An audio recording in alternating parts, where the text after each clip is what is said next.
మొత్తంగా జగన్ వైఖరి చూస్తుంటే ఎలాగైనా సరే బీజేపీతో కలిసి ఉండాలని నిర్ణయించుకున్నట్లు మనకు చాలా స్పష్టంగా కనిపిస్తున్నది. జగన్మోహన్ రెడ్డిపై నడుస్తున్న ఈడీ, సిబిఐ కేసుల వల్లనే బీజేపీకి భయపడుతున్నారనే అభిప్రాయాలు సర్వత్రా ఉన్నాయి. ఇదొక్కటే కారణం కాకుండా తాను బీజేపీకి పూర్తిగా దూరమైతే చంద్రబాబు మరింత దగ్గరవుతారనే అభిప్రాయం కూడా జగన్లో ఉంది. నిజానికి ఉపరాష్ట్రపతి ఎన్నికల్లో ఏ కూటమి అభ్యర్థికి ఓటేయకుండా తటస్థంగా ఉండే వెసులుబాటు కూడా జగన్మోహన్ రెడ్డికి ఉంది.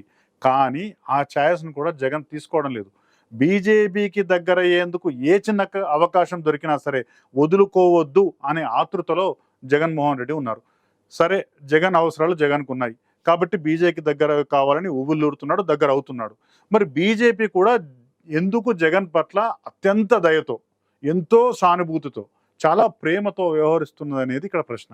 వాస్తవంగా ఉపరాష్ట్రపతి ఎన్నికల్లో గెలవడానికి కావాల్సినన్ని ఓట్లు ఎన్డీఏకు ఉన్నాయి.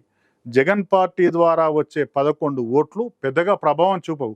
అయినా సరే బీజేపీ సీనియర్ నాయకులు జగన్ను తమ ప్రత్యర్థిగా చూడడం లేదు.